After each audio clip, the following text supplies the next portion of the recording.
What's up guys, DuArktik here with another Marvel Strike Force video, and in this video we're going to talk about the new method of releasing legendaries in Marvel Strike Force, which is related with Lilandra, because the same method that was used for her is also going to be used in the future for the upcoming legendaries. And I'm a little bit concerned about this because in a way it sounds too good because it's such a softball, but I also want to show you how it works in other games like in Raid Shadow Legends, because the difference between one game and the other is gigantic, and we have seen more and more content creators moving from one game to the other or playing both at the same time because one of them has way more activities than the other one. So I just want to give you my thoughts about the situation with Marvel Strike Force and these announcements that we had relating with the new legendaries and why I'm so concerned about it. So as always, if you like the information on these videos, make sure you share it to your friends on Facebook and Discord. If you're new to my channel, make sure you subscribe for more Marvel Strike Force content and make sure you smash that like button like a boss. Okay, so with the release of Lilandra, we just had to play raids, right? We just had those daily milestones. We had different M-Cron crystals, global milestones that would give you shards, M-Cron fragments, and that would allow you to get the 7 yellow stars for her. But in regards to the red stars, well, all those red stars and even the diamonds, they were locked behind the battle passes. So in terms of the yellow stars by themselves, it was pretty much a nothing burger. You just had to do your daily raids, and that's pretty much it. If this is the type of engagement that they mean that is going to allow you to unlock these legendaries, again, I'm a little bit concerned because it's such a softball. If everyone is going to get legendaries either way at 7 yellow stars, if there is no level of competition between the players, again, I'm a little bit concerned. Now, they mentioned that probably they're gonna release the red stars through those events like Scourges like we had in the past. I'm not really sure about it. So we had these 3 videos. I'm gonna be honest, most of these videos were a waste of time, 30 minutes, where yeah, sure, they mentioned that they're going to release in this new method, but what about the teams that are going to be required? Is there any teams that are going to be required? Are we competing only for the red stars? What about overpowered? How is overpowered going to influence this situation? Do we need overpowered to face this challenge of these new legendary characters or not? So we had so many questions that it was very difficult to understand exactly what was going on. Now, with this in mind, with such a softball in Marvel Strike Force, again, I want to show you how exactly it works in Raid Shadow Legends, because it's so much different compared to what we have on MSF. So this is Lee Sentry Beastmane, the next legendary coming to Raid Shadow Legends, and he's going to be a specialist that is for the Hydra boss. It's something that I'm really struggling right now as a new player. So being able to get a legendary like this, it's actually quite amazing because it's going to help me to progress so much faster against this Hydra boss. Unlike in Marvel Strike Force, these legendaries can also be used in other game modes as well. You're going to use them on Faction Wars, or you're going to use them in Arena or Team Arena, and it all depends on how you set up your teams. You have way more theory crafting when it comes to the setup of your teams. Now, to unlock this legendary, we have this calendar that goes throughout the month of April, from 7th of April to 23rd of April. This is the best moment for you to unlock this specific character. These are called fusion events, and you are going to fuse 4 characters into this legendary. And you're going to be able to obtain these 4 characters throughout the month. So as you guys can see, there are multiple events running at the same time, and this will give you fragments for these characters. And you can choose to use these characters or get the legendary, right? Because the characters on their own will have value, and they're also going to be important for faction wars. Okay, so as you guys can see throughout these events, I'm going to explain some of them. So Spider Tournament, this is an event where you want to farm the Spider boss as often as you want, and you're gonna get additional rewards and also additional points for this event. Then we have the champion training event. This is an event that, well, if you train your champions, you're gonna get points. Dungeon divers, and you can, this is just participate on different dungeons. You can double dip on the spider and on the dungeon divers at the same time. Then we have the fire knight. You can also double dip at the same time. We have another event for you to just gear up or level up your gear. So as you guys can see, these type of events are proactive, right? Participating on these events increase the value of your account. While in Marvel Strike Force, you are participating in the raids, you're getting tiny bits of gear that we have. After 6 months, you might be able to equip one single character, but it doesn't feel very engaging. Raid Shadow Legends is completely the opposite. On top of that, throughout the month of April, you also have this calendar that is going on at the same time, which will allow you to unlock a legendary for free. So if you cannot get the Fusion Legendary, you are still going to get another legendary for free. This one, I'm not exactly sure where his kit is going to be the best, but I heard this is going to have some good value in PvP as well. And Raid Shadow Legends has normal PvP and live PvP like RTA, but it actually has competition. It actually has amazing rewards, and it's one of the most popular game modes. Okay, so with this in mind, if you guys want to join me in Raid Shadow Legends, you can scan the QR code on the screen right now. You're going to be able to get Zargala, which is epic orc. She's quite powerful. She does a lot of damage. And you're also going to be able to get this $60 pack with silver. You have these skill books that you have to train your characters. It's like T4s. And you also have these chickens. The chickens are used to level up the yellow stars of your characters. So very convenient. On top of that, you can also use the promo code Gameleap to get an energy refill, some training materials, and some additional silver to help you progress with your Zargala. You also can get one of these legendary characters if you use the QR code on the screen. If you use other people's QR code, it will give you different legendaries, and in my opinion, these are the best ones right now. Alice is my favorite. I have mentioned many times, she's amazing, not only for PvE, but also for PvP. Get the Loki like Asgardian Loki, yes, Loki the Deceiver is really strong as well. And then we have Monkey King and Supreme 6. Monkey King is more PvP oriented. Supreme 6, Supreme Galak is more for bosses, those big bosses that it takes quite a while to defeat. So yeah, they're more specialists for those game modes, but I think or Alice or Loki, they provide you more value across the board rather than just on one specific type of game modes. Okay, so let me show exactly how it works in Raid Shadow Legends in-game, and we're also going to do some summons to see exactly why you should always use these fusion events to get your characters. By the way, if you want to join my clan, I think we still have some spots available. Wow, congratulations, clan level up, great. Thanks, big shout out for everyone that joined the clan. We are working very hard to progress this, and it's not going to be something that we are going to abandon after a while. So you can see we have 30 members already, but on the second clan, we are filling in the spots. We have already like 10 people. So if you want to join, once again, check the QR code on the screen and let me know, or in the comments below or on Discord, that you want to join us.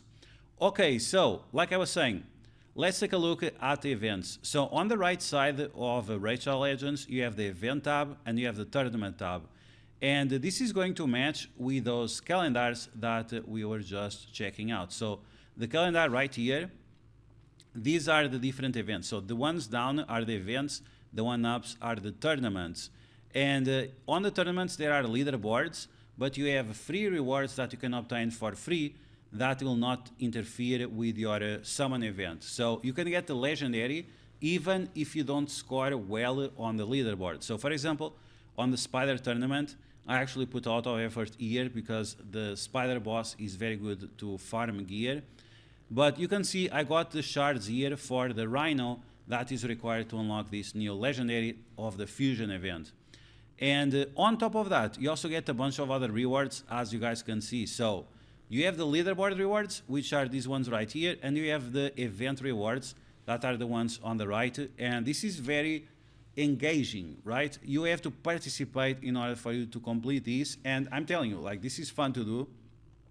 We have this new tournament starting soon, the Fire Knight, which I also hope that I'm going to be able to complete. The Sun Devil is another tournament that we have going on, but for example, this one, if you decide just to focus on the legendary character, this one you can entirely skip.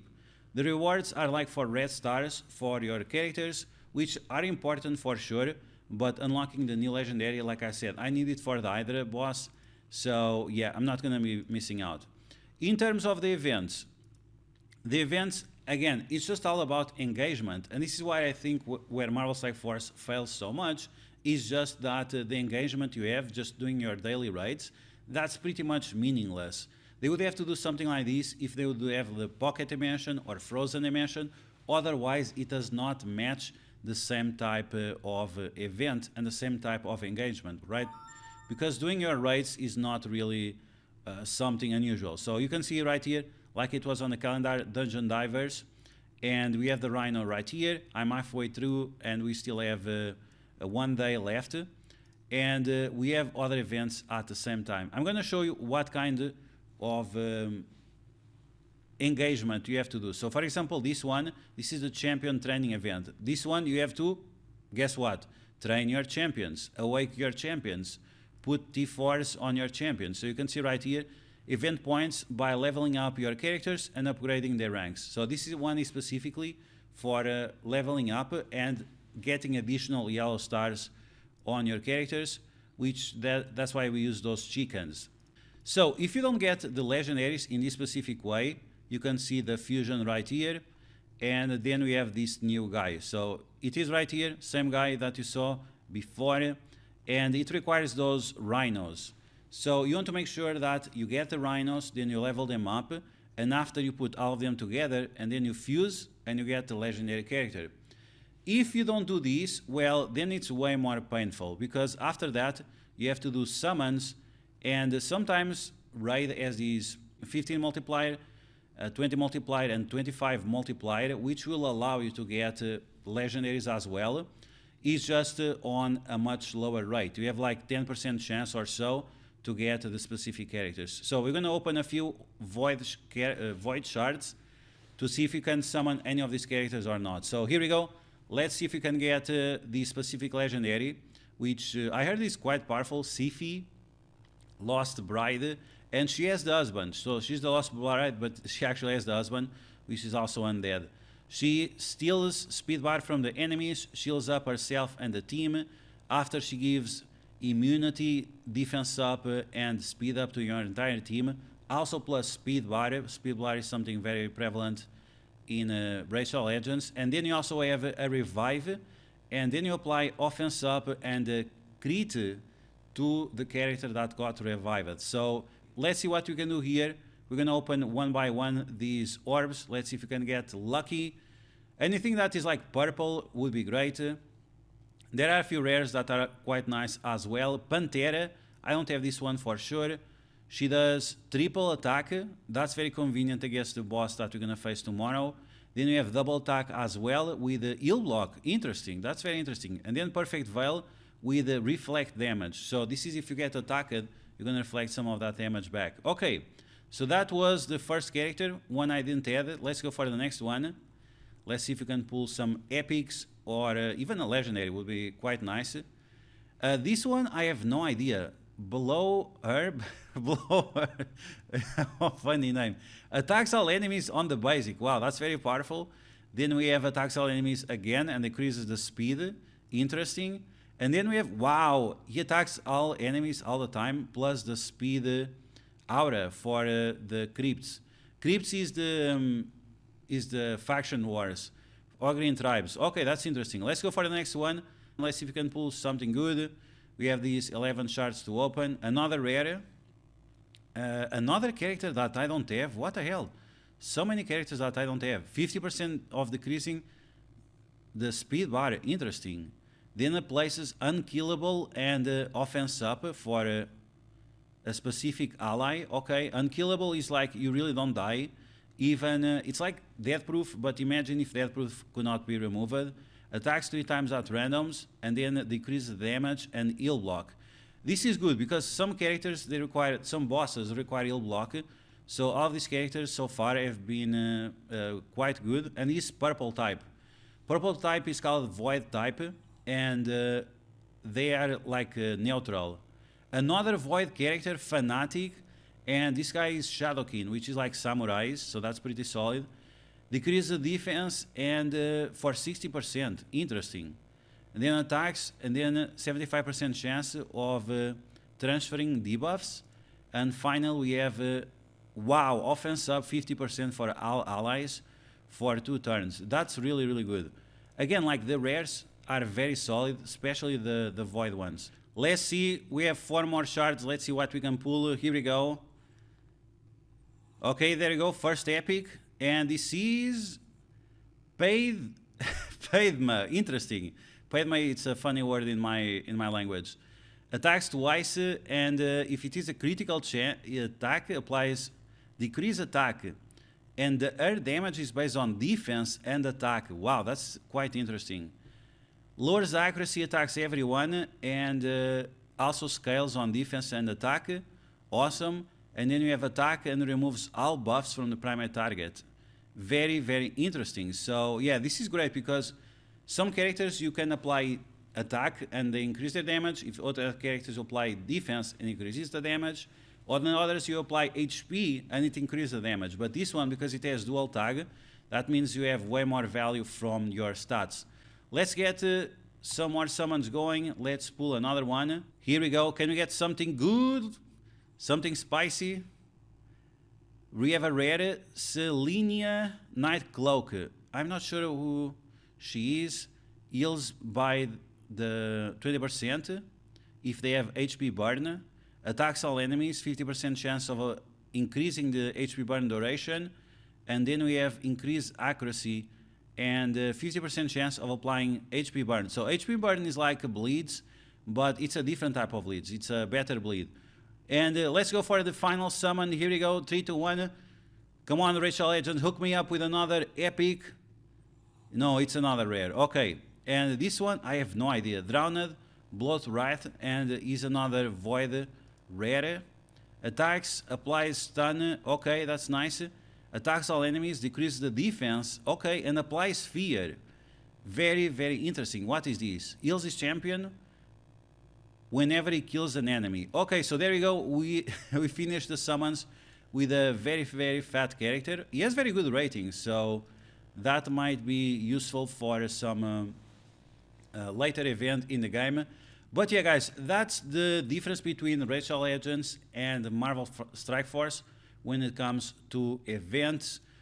In Rachel Legends, you require active participation in order for you to complete what is going on throughout the month, to get legendary characters, to complete these extra events, to get extra rewards as well.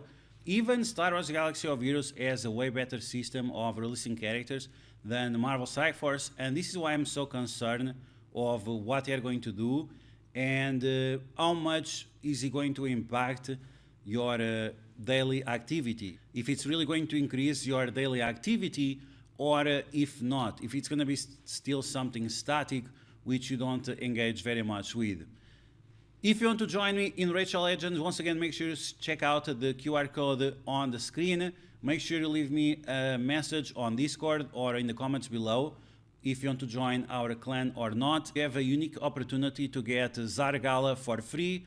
You also get the $60 pack with the abilities for you to upgrade, the chickens, and also the silver. Don't forget once again to use the promo code Gameleap for some additional silver, energy refill, and some additional training materials. And as I mentioned before, you can choose one of these legendary characters: Monkey King, Supreme Six, Alice, and Loki, which, like I said, I prefer Alice and Loki over the other two because they have more general use. Also, don't forget that throughout the month of April, you can get this free legendary character that you just have to log in to get these character shards. And you're also going to get a legendary relic for your characters, which gives you extra stats and functions to your champion. So that's going to be all for now, guys, and I'll catch you guys later.